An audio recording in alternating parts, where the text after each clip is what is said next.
if you're in debt socially, it's like you're constantly walking on your own eggshells. Those changes in my training style have also mapped onto my general identity. Feels like someone's squeezing a hose pipe on connection. That's how it feels when you're dealing with someone who has an addiction to alcohol. A closet introvert all these years, and alcohol was a way of me masking that. How should we approach loved ones that we feel are drinking too much? Fucking hell. Okay. Ready? Hey everybody, welcome back to the podcast. Today is another Q&A episode. I believe you all enjoyed the last one. I got lots of comments and people sending questions in after the other one had gone out live. So I figured I should do more of these. And given that it was my birthday a couple of days ago and I was celebrating 2 years since I last had a drink of alcohol, that I would do an alcohol Q&A. So lots of you have sent in questions. Thank you so much regarding alcohol, which is surprising actually, because I didn't think people would be that interested. So yeah, 36, by the way, if you're wondering. I haven't really reflected on it much actually until just now. I don't get too caught up in, worrying about age and stuff. I think it's just how you feel. But what is weird is that what did I say to my sister the other day? The time is equidistant from now to 18 than it was from 18 to when I was born. So that's weird. I had like 2 lives of 18. And then 36 is a weird one because just 2 years ago, which is when I last drank, just 2 years ago, I would be classed as early 30s, very far. And then 2 years, you're late 30s. That seems one of those weird, like, glitches in the matrix that kind of is conceptually correct, but just feels weird. So, yeah, but all good. I should jump into these questions, shouldn't I? Because I've got lots. So, thank you so much. Let's get into it. Lucy P. If you had to describe your sober self in 3 words, what would they be? Oh, this is good. So, okay, so it'd have to be, I guess, like not what I was when I was drinking, potentially. But I suppose not, it doesn't have to be that. Right. Okay. I think.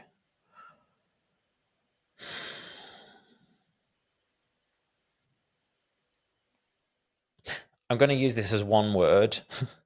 We could hyphenate it potentially. Little bit introverted. Yeah. So introverted / a little bit introverted. That's one.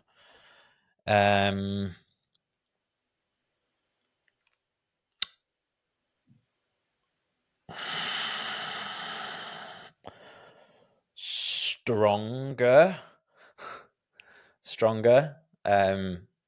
In many ways, but my first thoughts actually is like physically. Yeah, because when I was drinking, you just don't get to the gym as often and aren't able to like grow as much. Introverted, stronger.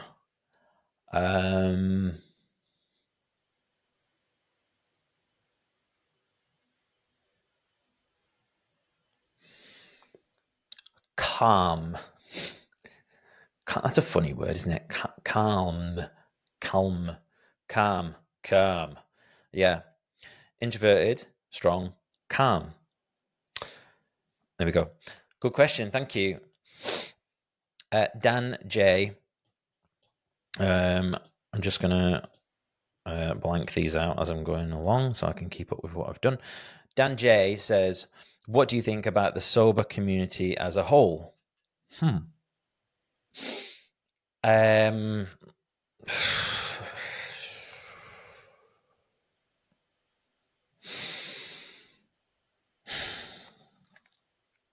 I think I'm gonna be careful how I word this.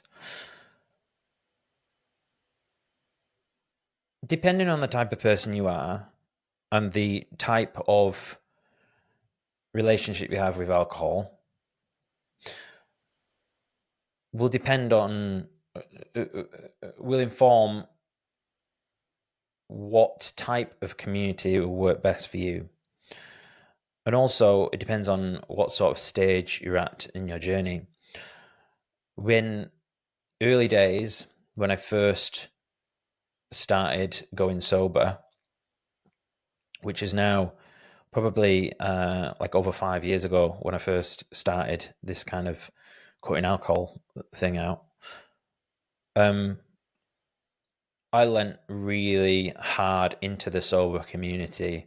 I'm following people on Instagram, I'm listening to podcasts, I'm buying books, I'm posting with the hashtag, all the rest of it. I'm following hashtags. And I found a lot of strength in that at the time. These days, not so much. To the extent that I almost feel like a bit icky talking about, like, making the podcast, delving into this like sober inverted commas community kind of flavor in the podcast, because I don't know. I'm just I'm not hugely like into it. That's where my approach is different to a lot of people. My approach has just been to kind of leave that behind a little bit and just focusing on enjoying my life and doing other things, rather than going all in on being alcohol free and stuff.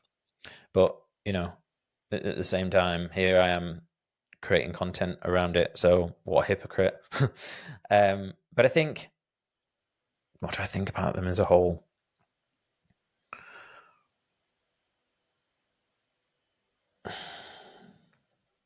It's easy to be like the all contrarian, isn't it? And to something that works for the vast majority, be going like, oh, I'm the exact opposite.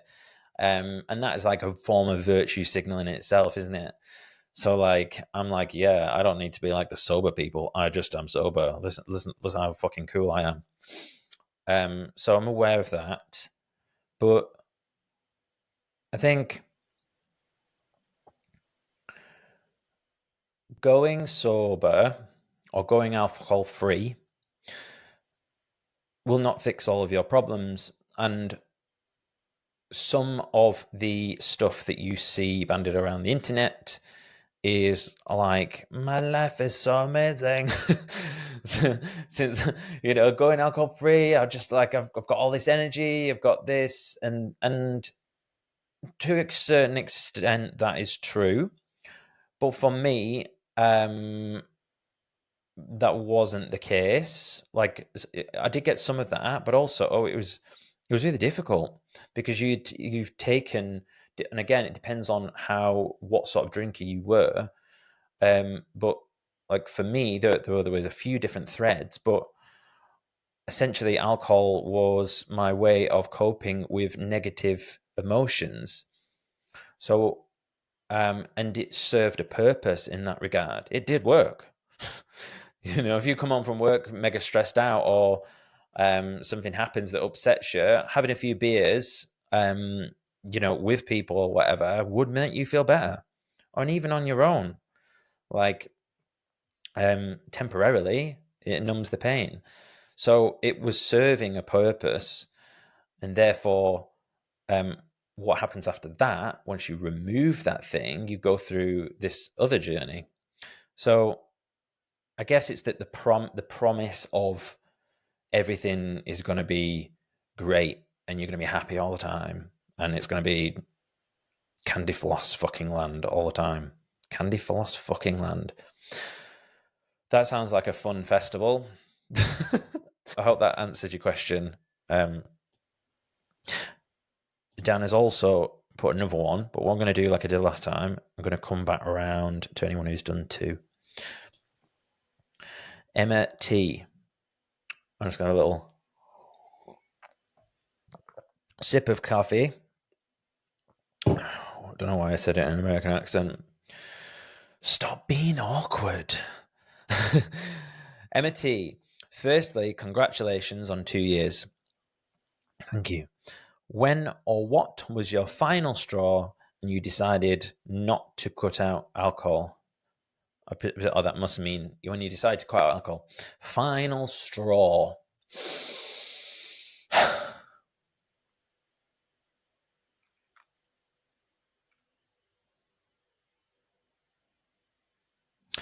I think there was a few, but the last time I drank was my birthday weekend 2 years ago, and that was only for it was literally like 4 days, and then before that I must have been not drinking for I don't know 6 months or something like that. It was my birthday, and I just wanted to give it a try, let my hair down. Felt like I deserved it. And it was just a disaster all the way through. And maybe who I was with, the first night I started drinking may have triggered me somewhat. I won't delve into too much on that. But as the weekend gone on, and I just realized that I really didn't act in accordance with my values and the man I'm supposed to be or want to be or am. And how that come out for me, it was just like extreme neediness that can malform into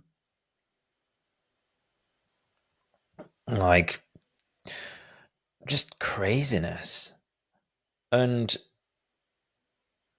it might have been the way that my family would kind of talk to me the following day, or the way I was spoken about, almost behind my back a little bit, as I would hear stuff would get back to me, we're worried about Jason, and I despise that, the idea that people would talk about you, and just like that, almost patronizing air that you would get from people, after you've had a bit of a crazy night, and then the next day, and kind of just like that, being shunned by the group a little bit. And yeah, it was just gross. And I think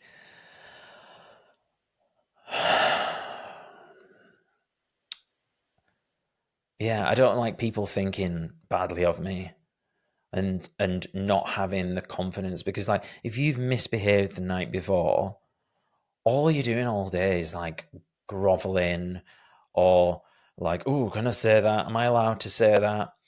And I've been through many different sort of identity shifts with this.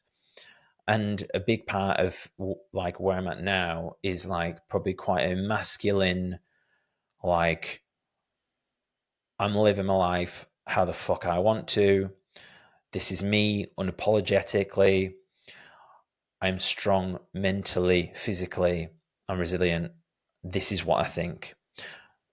And if you have people, if you're kind of in debt to the those around you, socially, it's almost like you're constantly walking on your own eggshells. Clip that up, Jason. like, yeah, you just feel like you can't be, because you always feel like someone's gonna like hold it against you and just like bring it up. I remember the other night when you were like flying off the handle or being crazy or crying or whatever. Um, so yeah, final straw. Um, feeling like I wasn't respected. We got there in the end. Thanks, Emma. All men want respect as well. I mean, everyone wants respect, but I think definitely like it's certainly for men. We just want to be respected. Kai W. Why do I always say W on podcasts? Kai W. Um, huge achievement, bro. Thank you. Out of interest, have you had any negative personal reactions long term to stopping drinking alcohol? Negative personal reactions.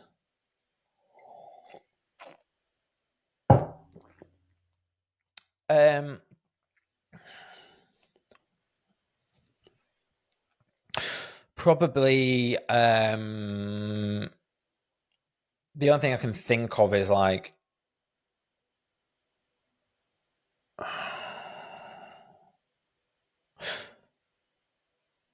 like loss of loss of like confidence in social occasions, and I've spoken about this before. Maybe I'll tap into it a bit more on the podcast, but on this, but kind of learning that I'm maybe more of an introvert, which was a wild kind of idea, because those of you who know me know I'm quite outgoing. But you start to learn a lot about yourself not having alcohol, and personal reactions, and just that maybe I was depressed, like maybe most of my life, potentially. Yeah. Ugh.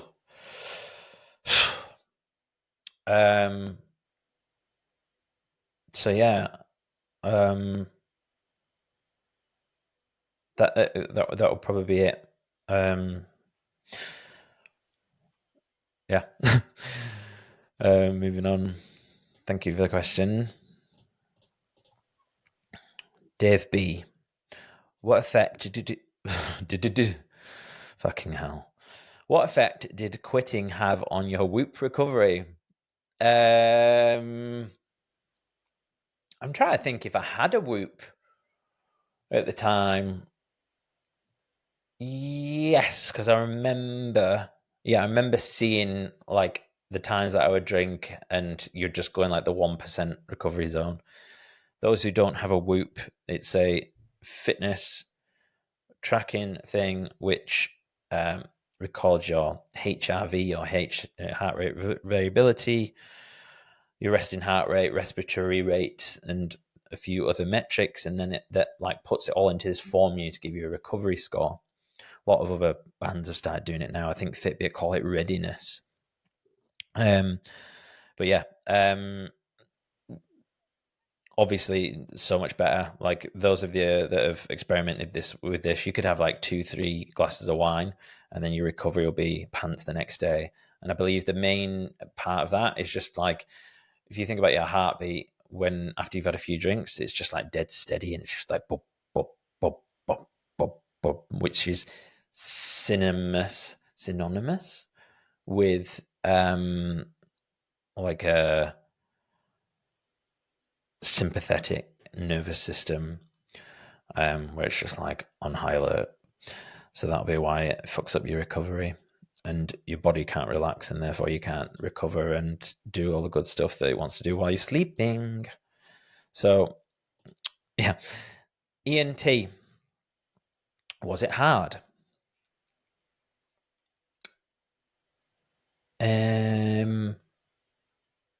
There have been difficult moments along the way. I would say that in the last 2 years, so that if we just take this 2 years, like my current alcohol-free streak, is it hard? No.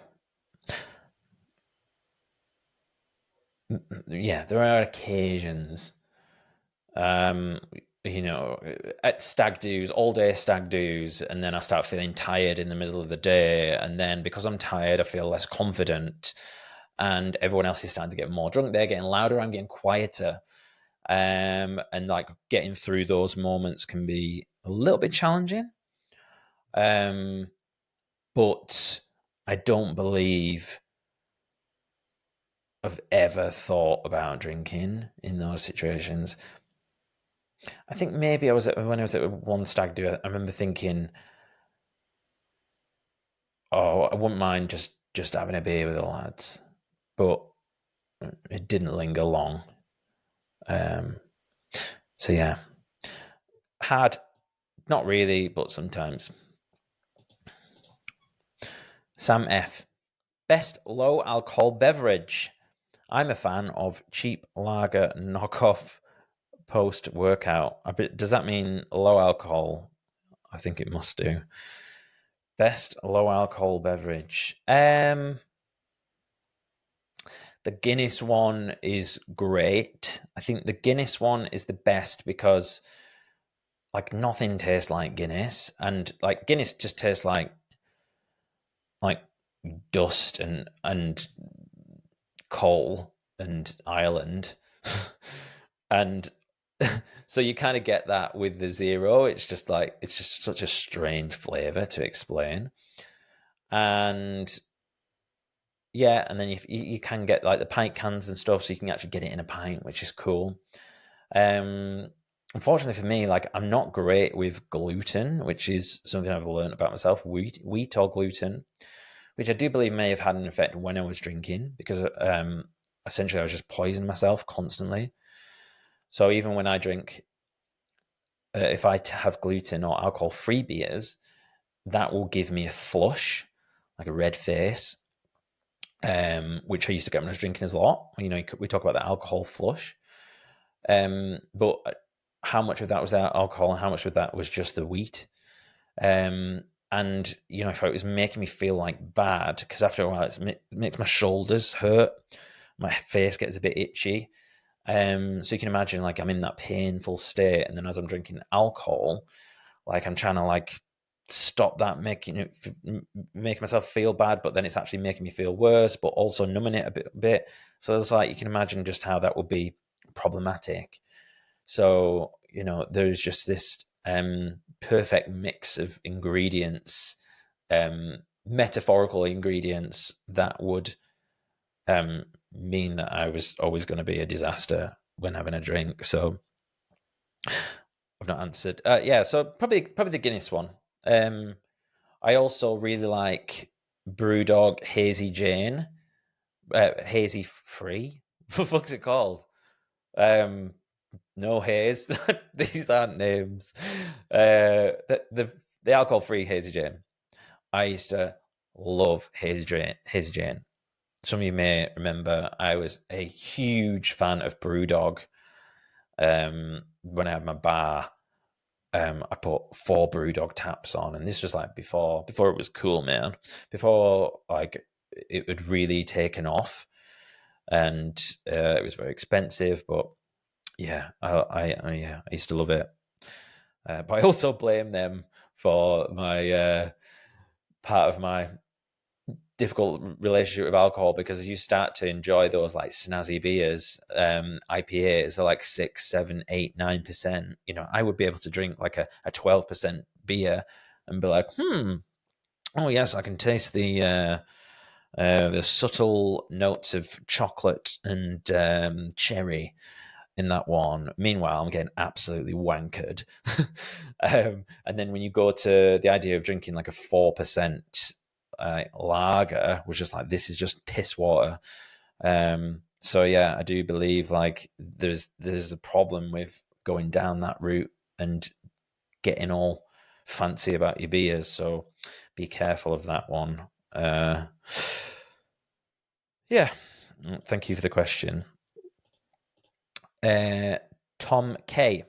What's the most unexpected perk of being sober that no one talks about? That no one talks. I feel like they always fucking talk about it. That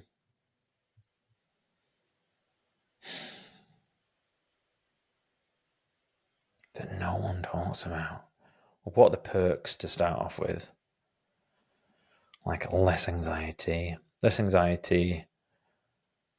clearer thought.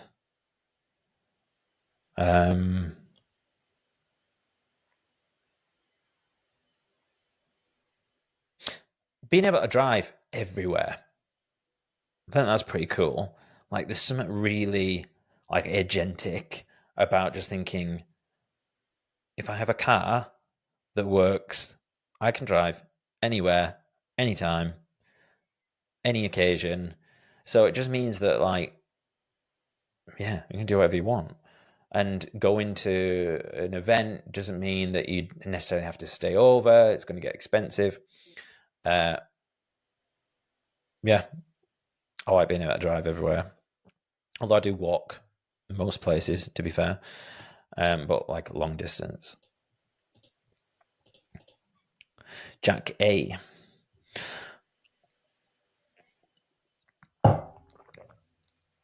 Excuse me. In circumstances where others are drinking in your presence, does it put you in a tough position where you feel you're missing out, or does it not bother you? Interesting, because this person, we're going on a stag do next week. In where are we going? I keep saying Prague. Is it Prague? Czechoslovakia one. I think it's Prague. Yeah. Does it not bother you? Okay. So firstly, no, it doesn't bother me.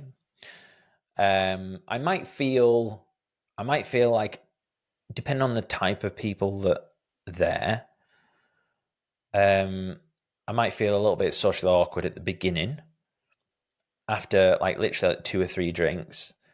But then usually like other people start to drink, and then whether that's the effect of them feeling more confident and being more relaxed, or whether that's just me just being a bit more comfortable in my surroundings, then I'm fine. And then there's this like nice bit in the middle where I feel no different to anyone else. Like I'm a bit mental, so I'll come out with all sorts of stuff. I can be really silly. People will think that I'm drinking because like I will act like a drinker, probably, like not in like a totally crazy way, but I'll just come out with stuff. I'll try and be funny. Like, do you know what I mean? I don't have any problems with that side of it. And then as the night will wear on, when I'm unable to communicate with people, or sorry, they can't communicate with me properly, then it starts to piss me off. You know, I'll always say, I feel like alcohol gets most people into a state of mind that I'm at already. If that makes sense, like in terms of like being able to go very deep on emotions and talk about something, yeah, like quite intense. So I'm like, yeah, all in, fucking, let's talk childhood trauma, let's talk whatever. And some people need alcohol to open themselves up to that. So I can feel like just like this connection with someone. I'll be talking to them, and I'm like I'm loving it.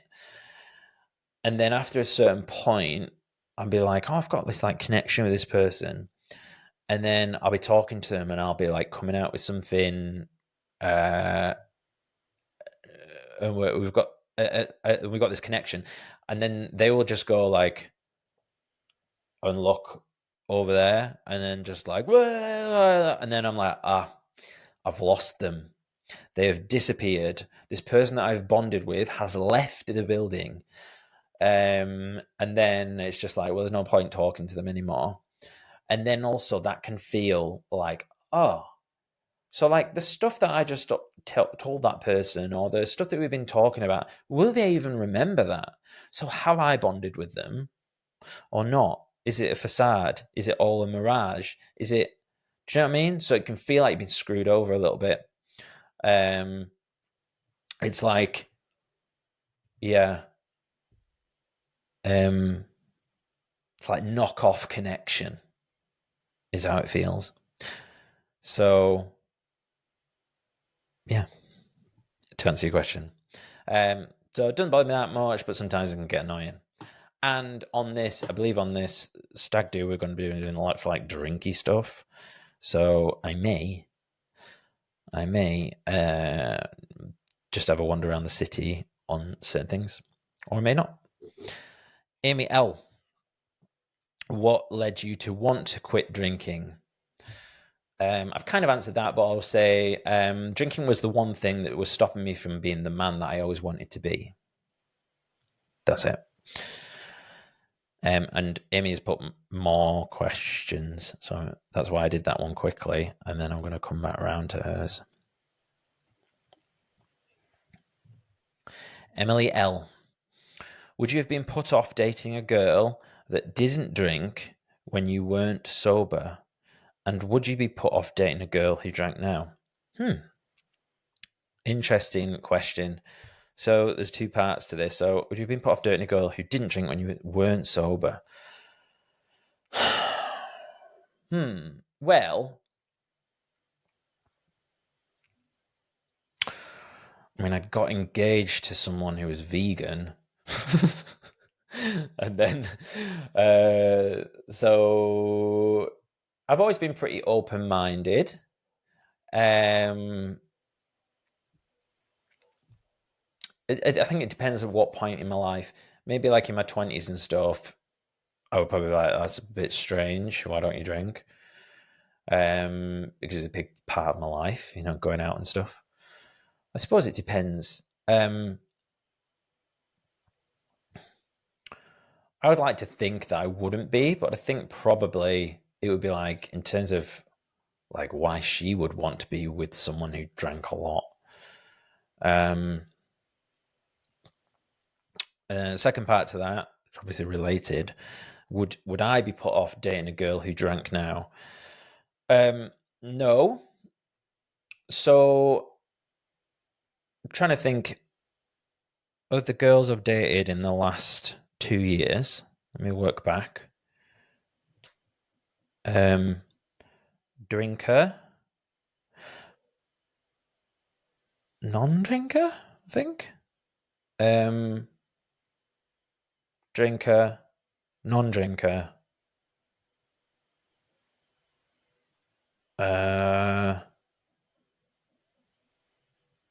Drinker, non-drinker. I think that's interesting. I think like 3 of each. So it doesn't put me off. It just depends. It just depends on like the overall values. Like I would be like, if you like maybe I was making dinner or something, I'd be like, right, do you want me to get you some wine, or what do you want to drink? And quite often girls that I date would usually just be like, oh no, it's fine.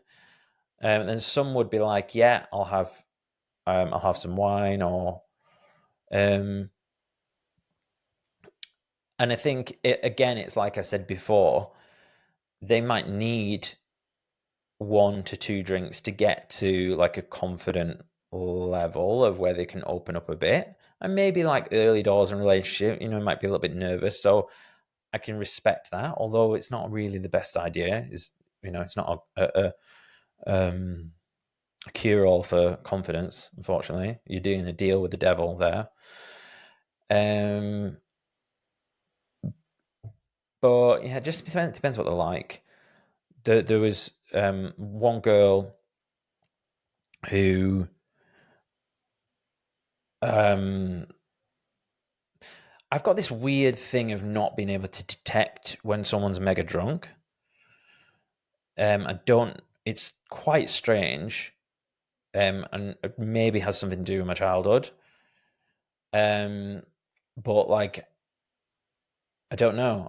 I just don't pick up on it unless they do something really crazy or they're really slurring. Um, and like there was one girl that was dating. I didn't realize that she was getting really drunk when we got together, and it would all of a sudden I would realize it, and I was like, oh. Or I would notice how they were the following day, or times when they didn't drink and they were just totally different. So it was like I actually saw sometimes like the best version of what seemed like the best version of themselves because they were a bit more confident and relaxed and stuff when they had a drink. But then they were like just really different when we were sober. So yeah, there's a lot of issues there. I'm just like, and I don't even like verbalizing it because you wouldn't ever want to suggest that someone is better when they're drunk because that's problematic. But yeah, I guess that person was just anxious, and then having a drink made them less anxious, and therefore they were more relaxed. So because I spotted this, I was like, oh, maybe a bit of a red flag and quite triggering because I've been around people like that all my life, including I don't know about me, but to a certain extent. So that was when I was like, oh, okay, this ain't gonna work. Um, yeah, but then equally, I've dated some of girls. It's not been a problem, and yeah. So I suppose in an ideal world, it's like it's nice if they don't because you have a bit more in common. But also, I'm a realist, so whatever. Um, just depends, like what they're like. Otherwise, thank you for the question. Emily's asked loads. Thank you. So I'll come back to these. Okay, this is similar. Rachel L. Are girls put off dating you when they learn you are a non-drinker? That's assuming you're single, of course. I found this was an issue in my sober dating days. Are girls put off dating you when they learn you're a non-drinker?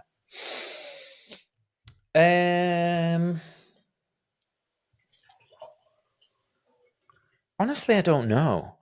Like early days, I felt like it was. Like when I say early days, like the first time I stopped drinking, like 4 or 5 years ago, whatever. And I would be like, oh, people don't like me because like it's this red flag. I don't feel like that now. But it's interesting, isn't it? How so much of this is your internal experience and how you are, how you frame things. Because I suppose they probably are put off by it, but I don't really think about it that much. But I suppose I see it as a strength. So because I view it as a strength now, I don't even like consider that they would be put off by it so much. Like, if you're put off by it, then fuck you. um, yeah, like more fool you because I'm good fun. But I don't know, like because I um, still go out and have fun. Like not as much as I used to when I drank. Um, I'll go to like warehouse project and stuff. Um, I should mention as well, like we use these sober and alcohol free terms interchangeably. I'm alcohol free, so I wouldn't say I was sober. That's all I'm going to say. Not that I would recommend, but like I've talked about psychedelics and stuff before. So that's been an interesting development for me. But yeah, alcohol is the devil. So went off track there. So so are they put off? Are they put off when they learn? I don't think so. And I've experimented over time when like sometimes like I used to put on my dating profile like that I didn't drink. Then sometimes I just wouldn't put anything. Um, yeah, I don't know, but you tell me. Let me know. Let me know in the comments. Send me a DM. Are you put off? If you would you put off if you were interested? I'm not meaning that as like come and DM me like that, but just in general, I'm just interested to hear. Would you be put off by someone who's alcohol free? All right, I kind of answered that. Tracy B says, if you could only offer someone who wanted to give up drinking one piece of advice or habit, what would it be? Okay. Ready? Find a community in which you not being a drinker is seen as a strength or is irrelevant to that group's values. And where I can map this over to is the gym. So for me, you know, the usual kind of groups like AA and stuff like that didn't align with me. But the gym did, because it was not only going to help you perform better at high rocks and things like that if you're not a drinker, but also like no one really cared.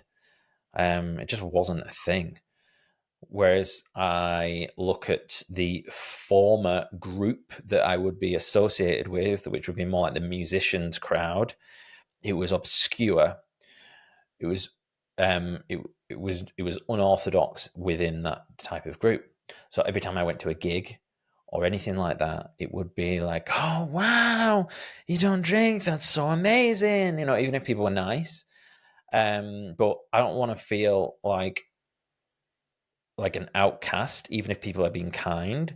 We want to be part of a group that fits in to like a collective kind of value of our set of values. So yeah, so that's the one thing. Find a group or community in which you not drinking is a strength and or irrelevant to that community's values. Said it again. And Tracy's sent another one, so I'll come back to that soon. Adam W. Congratulations. Thank you. Do you wish you could go back and tell yourself to do it years ago?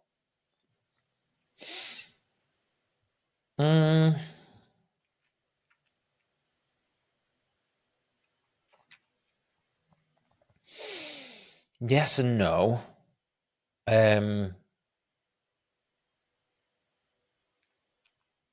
Maybe like the end of my 20s. I mean, I did some stupid stuff right throughout my 20s and teens, but that's kind of what they're for, isn't it? I'm a big believer in you have to go through some shit to like form an identity or something to offer the world.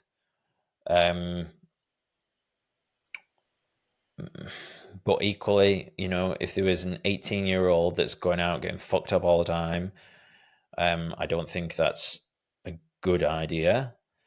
It's hard, isn't it?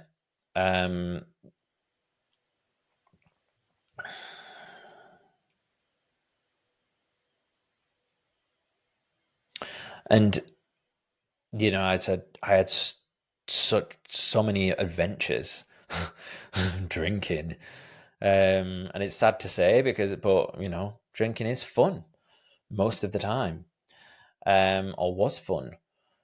And like I'm thinking about like when I went traveling year around the world, and I used to do ended up in some crazy situations, like at after parties and random places, and I'm like, would I have done that if I was sober? Like, really? Maybe not. So yeah, can't give you like a straight answer really for that one. I think, yeah. I mean, I'd have loved to go back and tell myself to moderate. Maybe if I caught that earlier. But I kind of just feel like I was destined for that to be an issue. Somehow. So yeah, yes and no. Sorry, that's a little bit waffy. Ben R, on a scale of 1 to 100, how mad were you at how much that 0% was at Langdale? um, well, actually, I'll pull you up on this because it wasn't the price of the beer. I think I was moaning in general at how expensive the place was, and of the quality. Like, I don't mind paying a high price if the quality is backed up, but it felt like a bit of a tourist tax in that regard because we were in a beautiful part of the Lake District. And I think in general, like, yeah, alcohol-free beer is expensive. It's just as expensive as drinking, but you don't get drunk. So that kind of pisses me off a little bit. Like, I wish there was like no VAT on it or something like that. That would be cool. But I think it was how it was served. I think I was just like, oh, I paid a fiver for that, and I can't remember something. They just made a hash of it. And as someone who used to run a bar, like, I'm meticulous. I'm like, I like drinks to be served how they're meant to be served in the best way. That's why you go have them in a bar rather than having them at home. So, and especially when you're not a drinker, all that other stuff, because you're not getting the alcohol, all the other stuff, the theatre of it, the texture, the smells, all that sort of stuff is important, and how it's delivered to you. So, yeah. On a scale of 1 to 100, 75. Rachel M says, do you worry you'll go backwards if you drink now?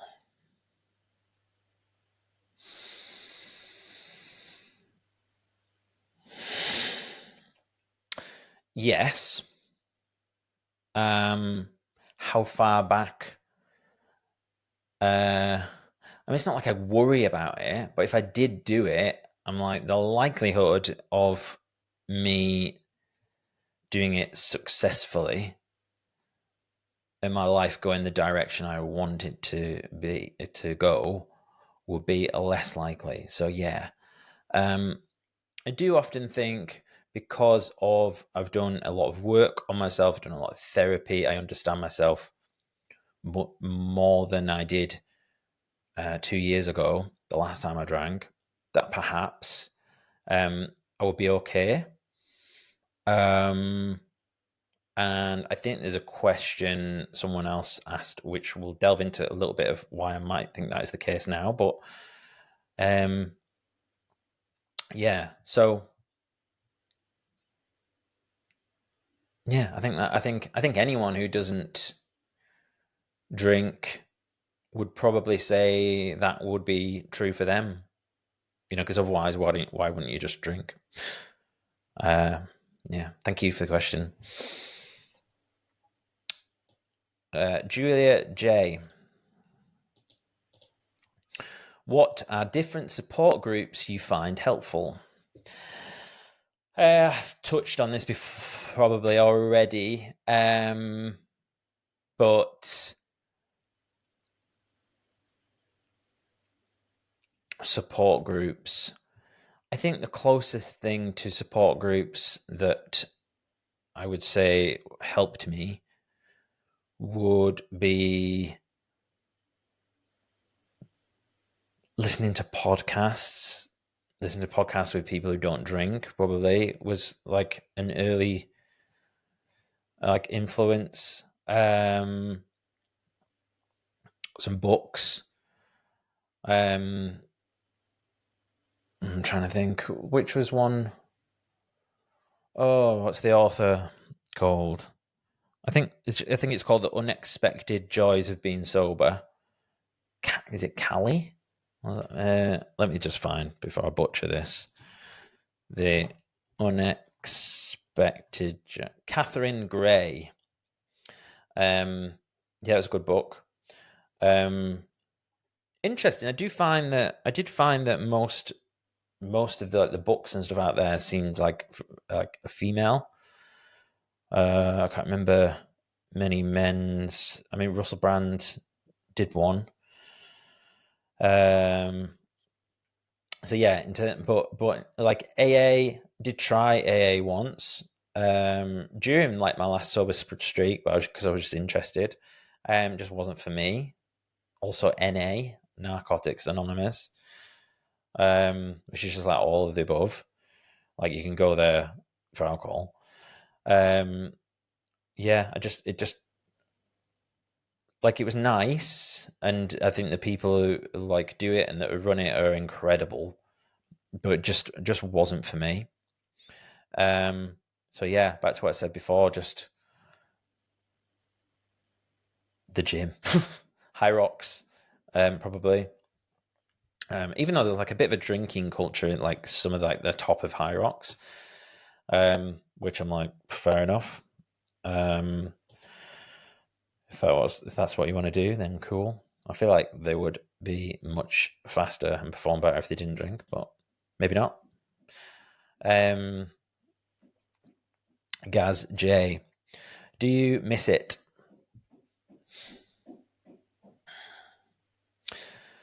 Not really. I think I miss some of the adventures that used to go on and like the camaraderie that was associated with it. Miss that a little bit, I suppose, but not really. It's only when I think about it, if that makes sense. But I don't find myself going, "Oh, I miss drinking. I miss going out." Because if I want to go out, I can just go out. And also the fact that I don't go out as much has more to do with the fact that I train more. A lot of my friends don't go out anymore, rather than it be like a drinky thing, if that makes sense. Yeah. Thanks for the question. Liam W. How different do you feel you are perceived by people who still drink? How different do you feel?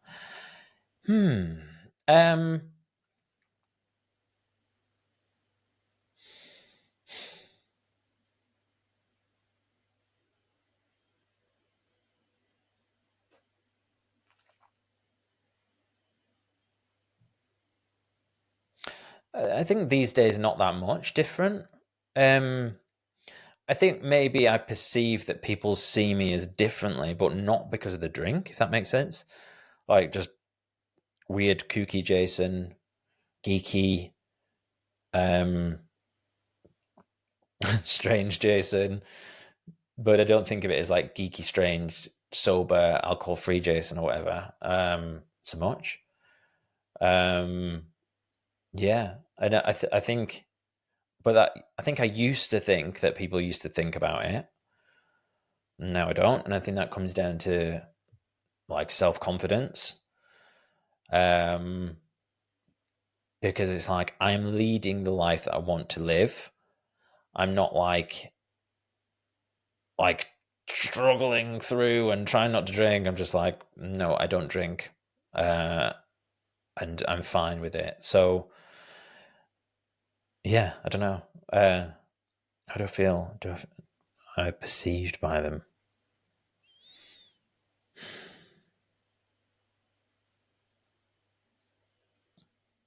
I think sometimes, okay, I think sometimes maybe people might think,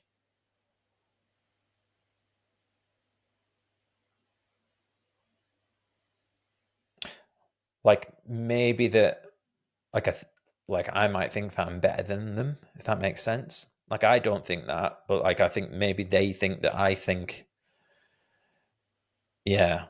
Like when you're around drinkers and they talk about why do you just not drink and stuff, and then when you start explaining it, that can feel like a bit of an affront to like their values. So there's a bit of that. But honestly, I'm not really that bothered. I'm just like, I don't know, like especially as well when we like go out and stuff. I don't really want to talk about it. I'm just like, can we just talk about like something funny? Like, do you know what I mean? Like, I remember, you might think this is a bit of a dickish thing, but one thing that really winds me up is people talk about loads, or they'll be like, we'll be out on a stag do, and people are like 4 or 5 drinks in, so they're getting a little bit kind of, I don't know, starting to get a little bit loose and stuff, and they're like, "Oh yeah, what's it like? That Guinness Zeros? Can I have a bit?" And I've just been like, "No, like fuck off." I was like, "You're not fucking tasting my drink." I don't know. Maybe that's me being like a prude, but I'm just like, you've been like putting all this alcohol in your mouth for like 5 hours, and like I don't know, it's just gross. I'm just like, no, buy one yourself. Fuck off. um, maybe like if it was like my dad or someone like close to me, but sometimes I get it. I don't know. It's just like, oh, it's supposed to be all right, that Guinness. I'm like, well, yeah, if you fucking have it, then go and buy yourself a Guinness Zero. If you're that excited by it, no, didn't think so. So carry on. Yeah, it's just weird. Like people just go on about it all the time, and it's like, oh yeah, it's supposed to be really nice. I'm like, yeah, buy it yourself, find out yourself. You crack on and drink your percentage lager. I don't ask you to try yours, so yeah, I realize that's a little bit of a dickhead thing, but I'm not perfect. I'm a bit of a dickhead at times, and that's okay. We're not perfect. Okay. Next, Joey L. Do you think you've lost the taste for alcohol yet? Okay, this is interesting because I think yes. I mean, obviously, I do drink alcohol-free beers, but the taste of alcohol is very different. Like you can just taste that effect that it's having. It's like literally like a little bit of poison that's been dripped onto your tongue and kind of affecting your nervous system and all the rest of it. So like, what is the taste of alcohol? Does alcohol taste of anything, or is it just what it does to your nervous system? Yeah, maybe. I don't think there's a taste to it. I think it's just a feeling. So, was it last Christmas before last? I was out, and someone was ordered a alcohol-free pina colada, and I just had like a regular drink, and they said, "Oh, you like order yourself one of these. They're really nice." All right, cool. I'm going to do that. So I ordered it, and they even said to me, they were like, "You do want the alcohol-free one? You don't want it?" I was like, "Yeah, just give me the alcohol-free one, please." And it came, and I sipped it, and I was like, and I didn't like how maybe I was just talking to someone. And I didn't clock it at first, and I was like, "That tastes a bit strange." And then I had a second sip, and I was like, "Oh, this has got alcohol in it." And I remember, like, I slammed my fist on the table. I was so pissed off, because someone you go like you work so hard to like not be a drinker, and then yeah, I mean, I say you work so hard. I don't really find it hard work, but yeah, I was so pissed off in that moment because, as well, like I remember I didn't like the taste of it. Like you're talking to the guy who used to drink rum straight, no problems. Very strong rum. I loved it. And there was rum, obviously, in this pina colada, and I felt like it impaired the flavor, which was very interesting to me because I used to love that taste so much. So I think maybe I have. Yeah, I remember I felt violated. I didn't like it. I was like, disgusting. Yeah. So maybe, potentially, but I guess we won't know.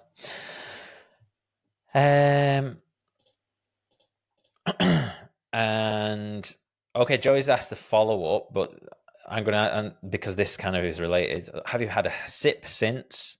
If yes, have you noticed how it affects your body? Has it changed? So I've kind of answered that already. That was the only sip. And how does it affect your body? Yeah, I did get this visceral response of I don't like it. So yeah. Did I have a tiramisu? I think I had a tiramisu as well at some point a few years ago, and I was like, "There's booze in this," and yeah, I was like, "So yeah, I forgot about that one." 2 years sober, bollocks, pisshead over here. Yeah, it was like, I was like, "Oh, that like." Maybe because it's like coffee liqueur or whatever. I don't know. It did kind of taste nice, but I was like, "Oh, this is a bit weird." And I was like, should I eat this? Like, and I was like, fuck it. Like, I'll just eat it. Which is contradicting what I've just said a little bit ago, but I'm just being honest. And I was like, and I ate it. I remember like, I went a bit flushed, but I wasn't like, I was like, I feel like I can feel the effects of that. And I didn't like it. I was like, no, thanks. I don't want any more of that. Whereas like, and I felt like that was real progression because previously, obviously, someone who liked to drink, I'd be like, more. I mean, like, get me an Irish coffee. I want to carry on that taste. So yeah, so potentially conflicting answers there, but in general, yeah, I think I have lost the taste for it, or what how it makes me feel. So I've reached everyone's. I had one question. What we doing? How are we on for time? I've got another podcast shortly, so I'll run through a few more. Dan J, what's one stereotype about sober people that you think is total nonsense?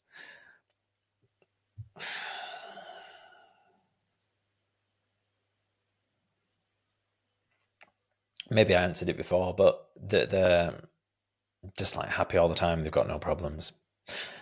Total nonsense. Thanks, Dan. Ian T. What do you attribute your success to? I presume that's success in being alcohol free.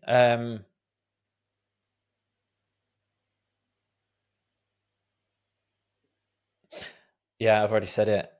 Yeah, finding a community in which not drinking is not an issue or seen as a strength, and that was the gym. I think honestly, then that's the biggest thing, and maybe starting the podcast, like finding some meaning in your life elsewhere that's not going out and getting pissed.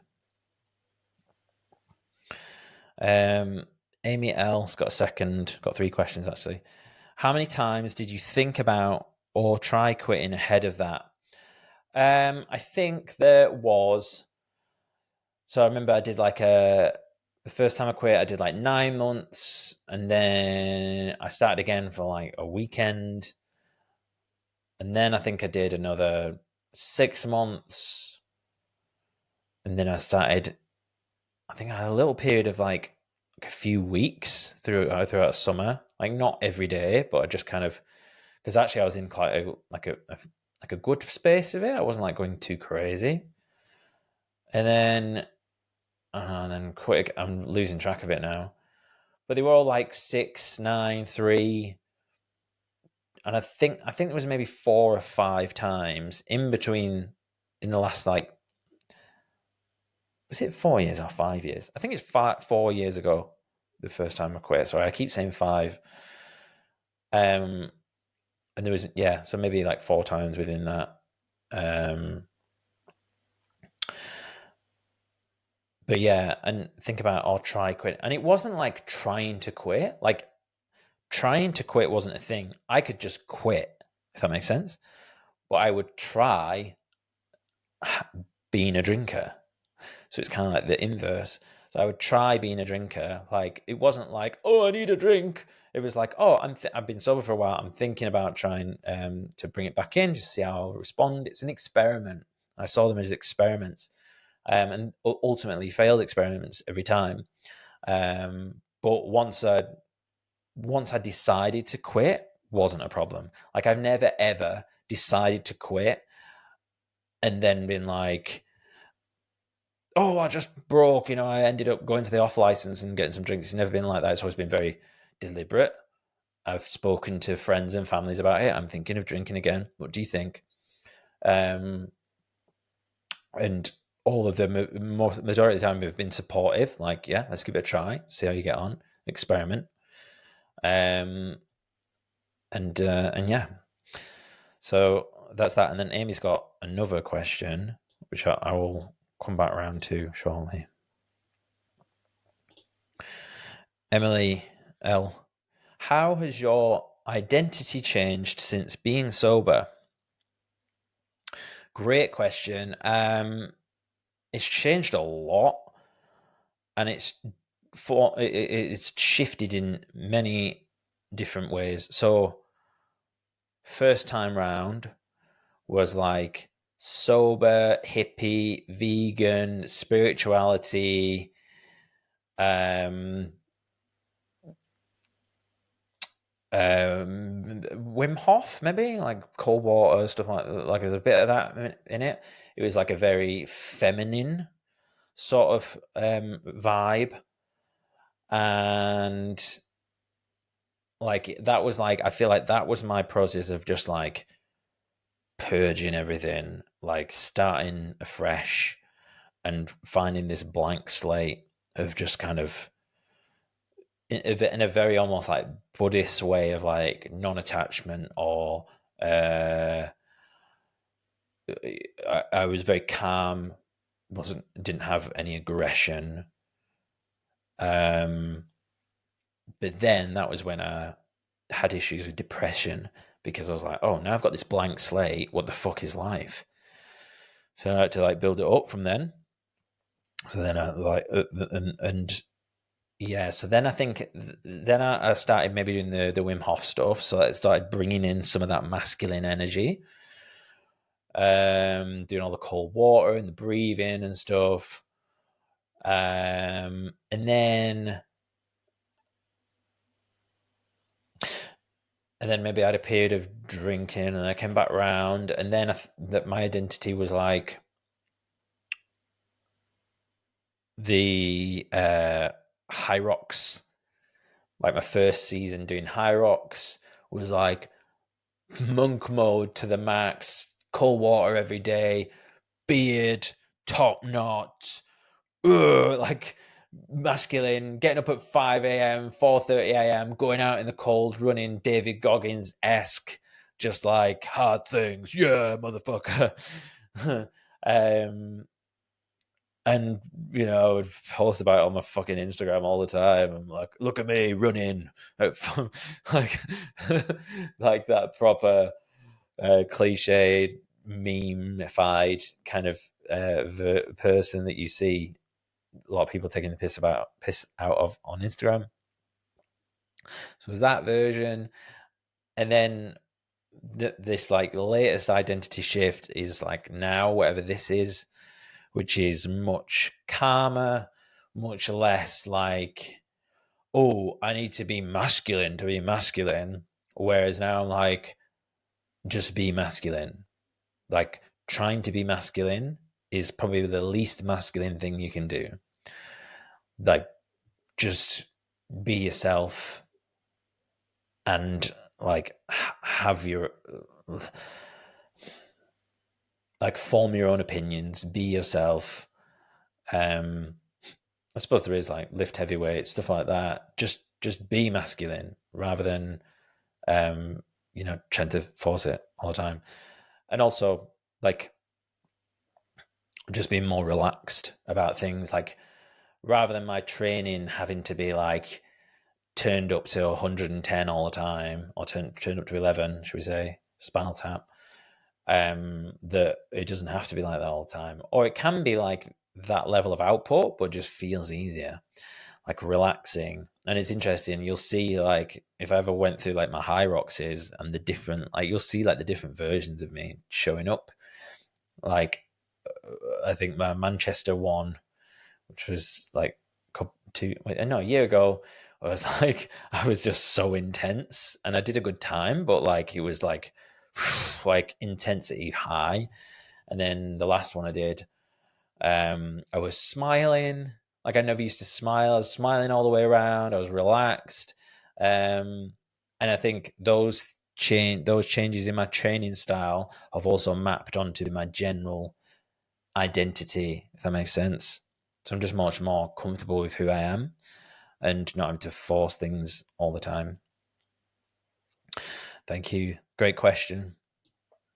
Liam W. It feels like a northern/British culture problem. Ever thought about a few months in the Nordics? Interesting, because I did do some research at one point looking at like which cultures have the least amount of drinking in them. I was like thinking about moving somewhere.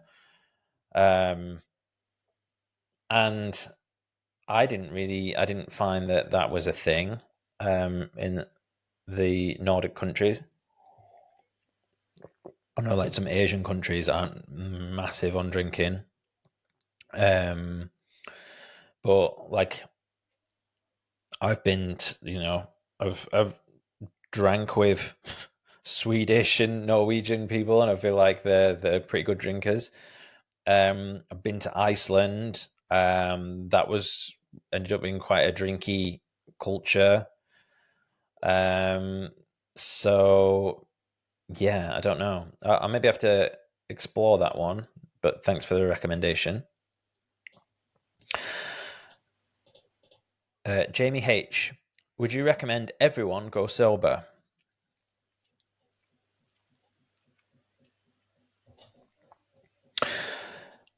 No. Just depends. I think alcohol, you can have a lot of fun with alcohol, and just depends on the type of person you are. Like if you're able to go out in your late teens and 20s and have fun and not hurt anyone, not hurt anyone's feelings, not hurt yourself within reason. Like, because obviously you're going to get hangovers. But it does feel almost like a rite of passage. But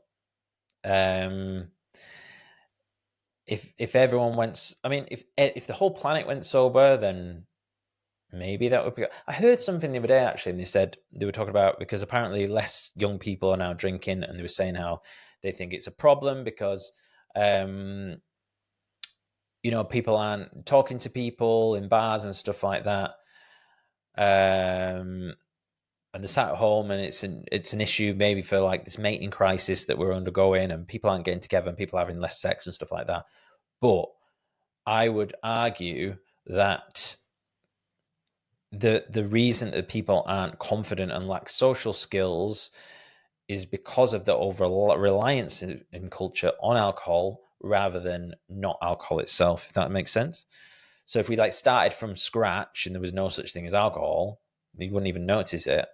But because it's already like ingrained in society and lots of people have used it as a crutch for so long, that's when by taking it away, people lose confidence, and that's where we end up with some of the issues we just talked about. So just depends. But if you're wanting to do cool shit in life, into so like if you wanted to build a business, if you wanted to do a podcast, if you wanted to like do something creative and something that requires discipline and stuff, then yes, stop drinking, because you're going to be so much more likely to achieve it.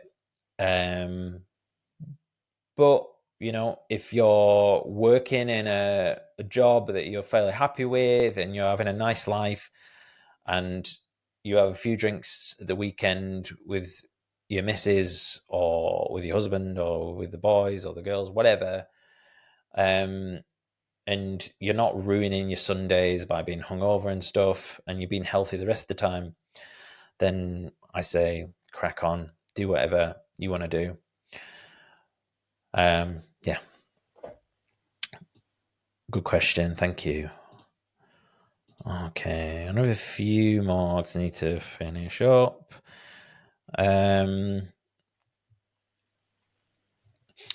Emily L. How do you handle stress and difficult emotions now since being sober?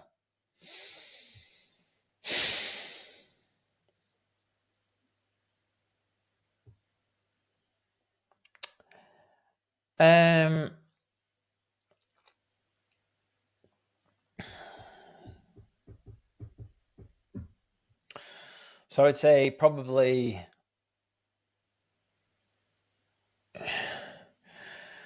like the gym helps. The gym or the sauna, stressful day, seeing people, which is synonymous for me with the gym as well. Anyways, most of the time I only see people in the gym, so I work from home a lot. So yeah, just getting out of the house, doing something like that.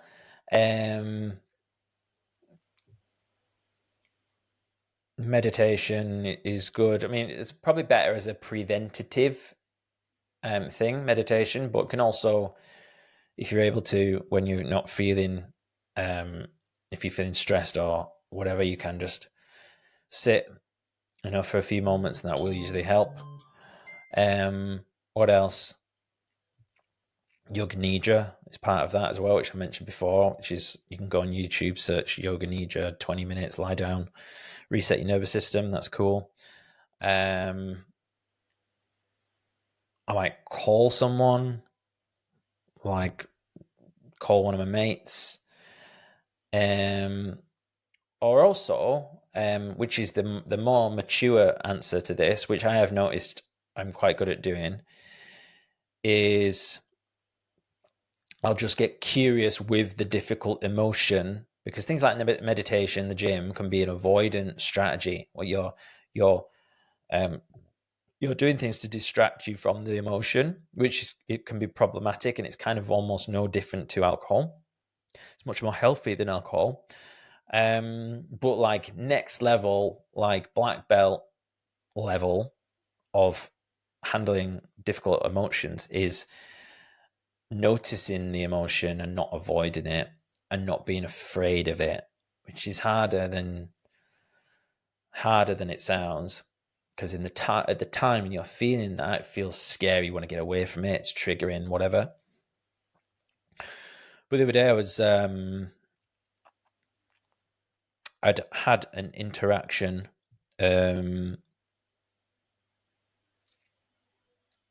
with like a girl that I was chatting to, and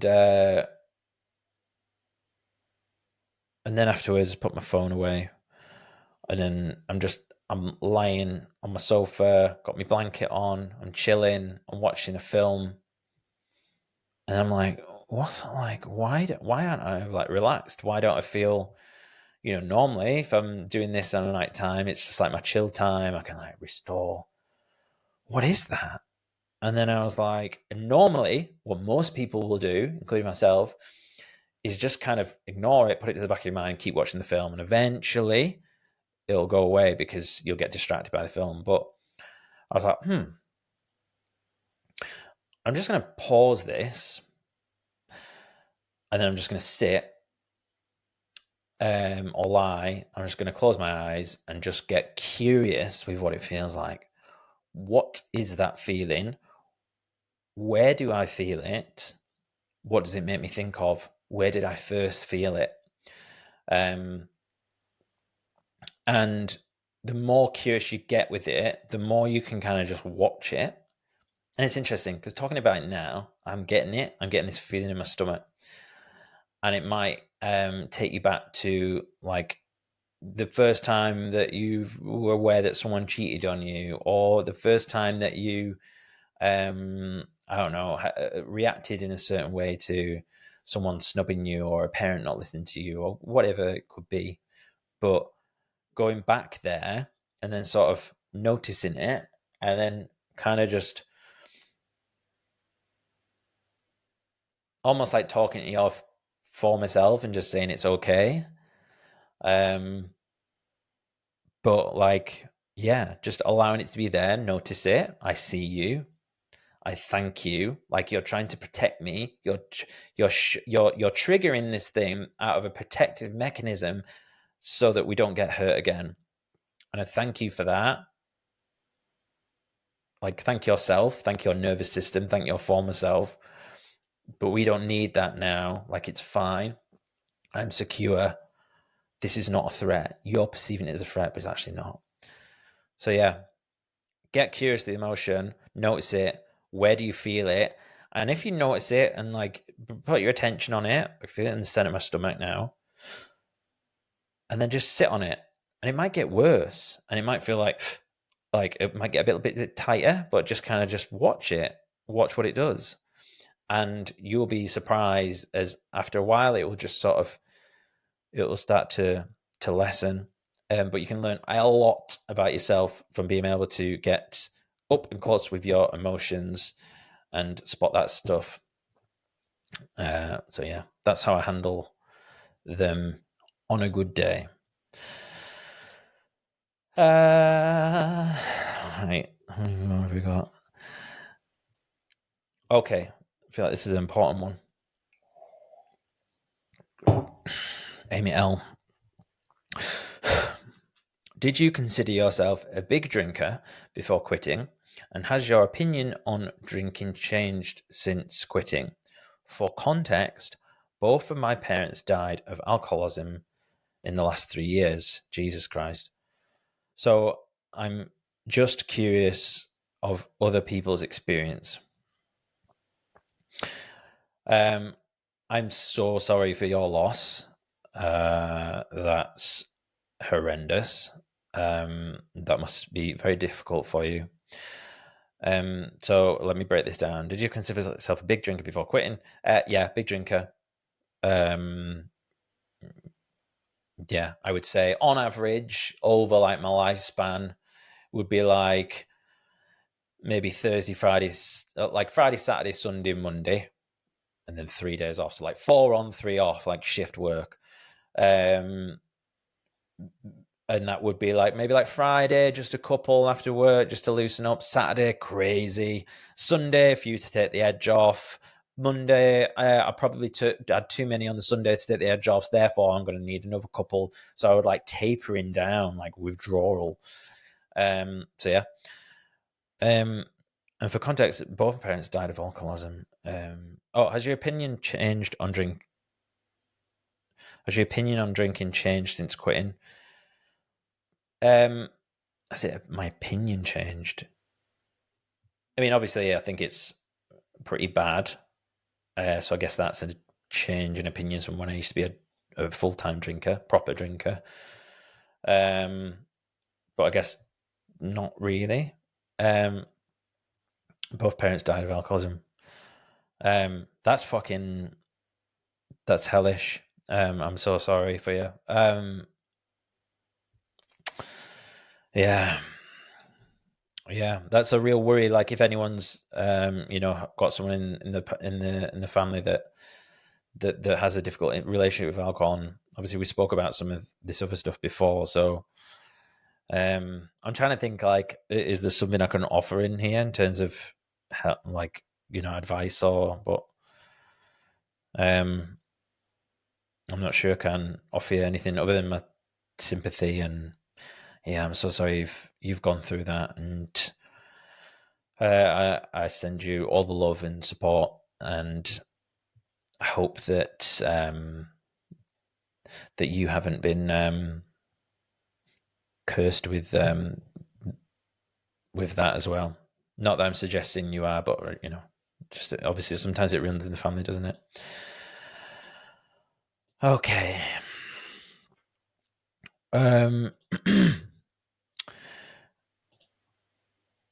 Emily L says, what advice would you give to someone who wants to go sober?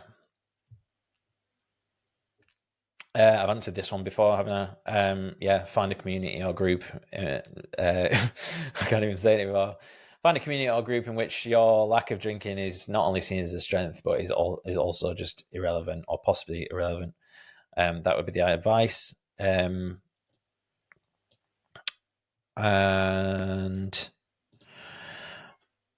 what's something she also said, sorry, Emily also asked, what's something that you learnt about yourself that has surprised you?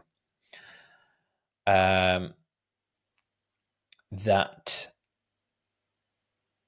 I was probably a closet introvert all these years, and alcohol was a way of me masking that to be more extroverted in a society in which introverts are not valued on the surface of things, certainly at school and things like that. And that's probably the thing that surprised me most about this journey. Tracy B.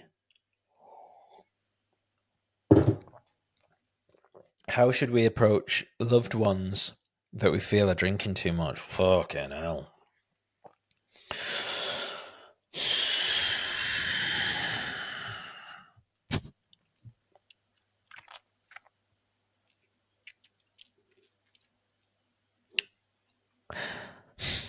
Don't know.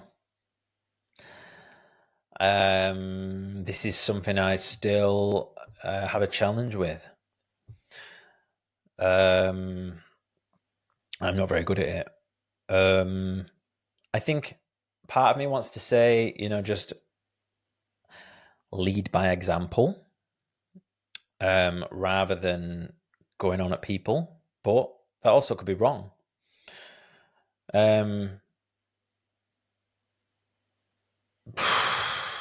Because it feels scary to confront people. Like, it depends on the type of person. Like, if you'd have confronted me, which sort of happened, I think, I would probably be maybe a little bit defensive at first, but I would probably be like, whoa, and I would think on it, and I'd be like, fucking hell, like we said before, like that idea of not having the respect for people would be not nice. So, maybe you should confront people, but if you confront someone, you may have to expect that that person might react badly, and it could rupture your relationship with them, depending on the type of person it is. It's hard.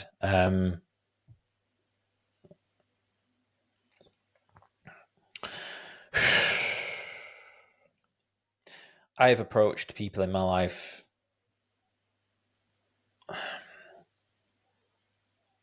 like somewhat, and I've always found it very difficult. And the response I got, don't know. I think it's hard because I'm answering this question, but I'm like, why aren't I doing it then? Fucking hell. So, yeah, I think I would just be honest. I think I would be. I think you should be. Here's something I've noticed. I feel like most of the time I talk to you, you're having a drink. It worries me. I want you to be healthy. I want you to be around for longer. I don't want you to die early. I don't want you to get sick. I want the best for you. I want you to have a happy life. I want you to not feel anxious. I want you to know that you're enough, just as you are. You don't need alcohol. And I'm only saying this because I love you.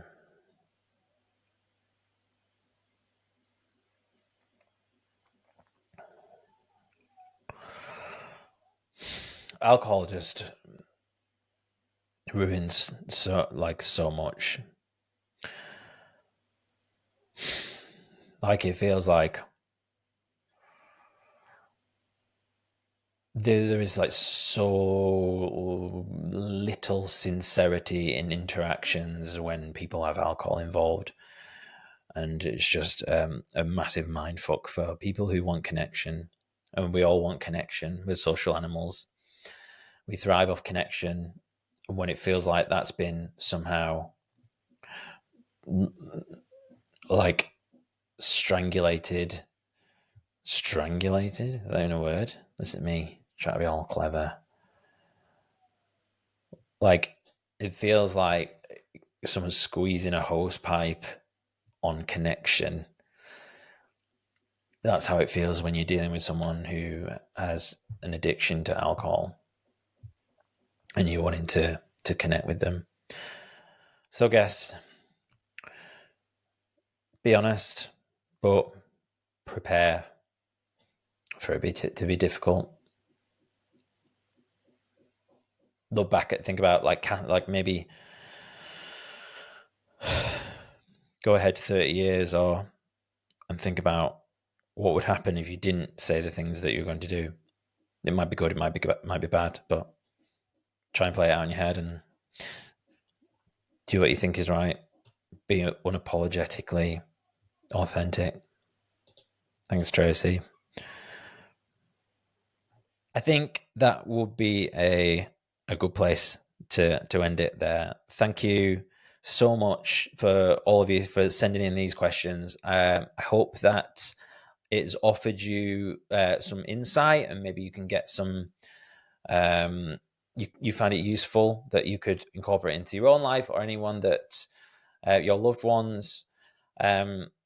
This is been interesting to go back to this stuff, because a big part of what I believe my success is in the no alcohol thing is kind of not being too like all in on the no alcohol thing and being part of my identity. So it felt a bit weird to go back to it, but I think I can respect it enough. And if this whole podcasting journey is about not only learning about myself, but being able to offer solutions and some insight and inspiration to other people and help other people with their like issues, then I'm happy to do this every now and then as a service to anyone that's listening. So thank you again for sending them through. If it's your first time here, thank you for watching, and all of you that constantly tune in. I appreciate you so much. Please hit the follow button, subscribe, and I will see you in the next one. Hope you're having a lovely, wonderful day wherever you're at, and take good care. Hey guys, it's me. Thank you so much for watching that episode, and congratulations for making it all the way to the end. I really appreciate it. A few things before you get going. If you haven't already, please do subscribe. And if you enjoyed this episode, the kindest thing you can do for me is to share it with a friend or family member. Don't forget to check out the show notes for links to both my guests and myself. And if you made it this far, why don't you drop me a DM?